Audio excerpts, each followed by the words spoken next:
ચાલુ મોબાઈલ ફોનમાં બ્લાસ્ટ થયા હોવાની ઘટના સામે આવી છે। પલંગ પર રાખેલા આ ફોનમાં અચાનક મોટો ધડાકો થયો। વહેલી સવારે બ્લાસ્ટ થતાની સાથે જ લોકો ત્યાં ફફડી ઉઠ્યા હતા। મોબાઈલ ફાટતાની સાથે પલંગની ચાદરમાં આગ પણ લાગી ગઈ। જો કે સદનસીબે આખી જ ઘટનામાં જાનહાનિ ટળી હતી। તો આ કિસ્સો સામે આવ્યો છે જેમાં મોબાઈલ ફોન ફાટી ગયો છે। જો કે સદભાગ્યે તેમાં જાનહાનિ નથી પહોંચી કોઈને, પરંતુ આણંદનો આ કિસ્સો છે જેમાં એક ચાલુ મોબાઈલ ફોન એ અચાનક ફાટે છે, એક મોટો ધમાકો થાય છે અને ઘરની અંદર રહેલા એ તમામ વ્યક્તિઓ એ ફફડી જાય છે। વહેલી સવારે આખો કિસ્સો બન્યો હતો જેમાં ફોન એ પલંગ પર પડ્યો હતો અને ત્યારે પલંગની ચાદરની અંદર અચાનક આગ લાગી ગઈ અને મોટો ધમાકો થયો હતો। અંદરની જે વસ્તુઓ છે તેને પણ થોડું ઘણું નુકસાન પહોંચવા પામ્યું હતું।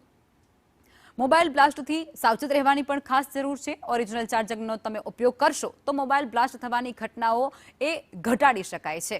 આ હું તમને એ બતાવી રહી છું કે શું કરવાથી મોબાઈલ બ્લાસ્ટમાંથી બચી શકાય છે। ભીનો ફોન એ ક્યારેય ચાર્જ પર ન મૂકવો જોઈએ। જો ભીનો ફોન તમે ચાર્જ પર મૂકશો તો બ્લાસ્ટ થવાની સંભાવનાઓ એ ખૂબ જ વધી જાય છે, એટલે એ ટાળવાનું રહેશે।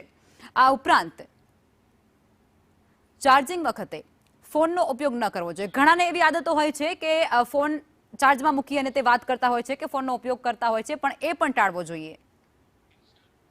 સંવાદદાતા ઇરશાદ અમારી સાથે જોડાઈ ચૂક્યા છે, વધુ વિગતો આપશે। ઇરશાદ, શું હતી આ આખી જ બાબત?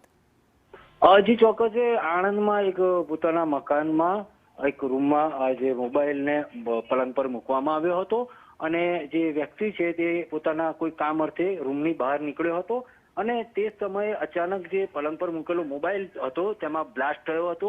ધડાધડ બ્લાસ્ટ હતા તે તરત જ ઉપર આવીને જોયું હતું અને રૂમનો દરવાજો ખોલતા અંદરથી ધુમાડાના ગોટા નીકળ્યા હતા। તેમાં જે પલંગની ચાદર હતી તે પણ સળગી ગઈ હતી અને જે મોબાઈલ હતો તે બ્લાસ્ટ થઈને એક સાઈડ ઉપર પડેલો નજરે પડ્યો હતો। આ વિવો કંપનીનો મોબાઈલ ફોન હતો જેમાં બ્લાસ્ટ થયું હતું, જેને લઈને અફડાતફડી પણ થઈ હતી। જો કે સદભાગ્યે કોઈને ઈજા કે જાનહાનિ નથી થઈ।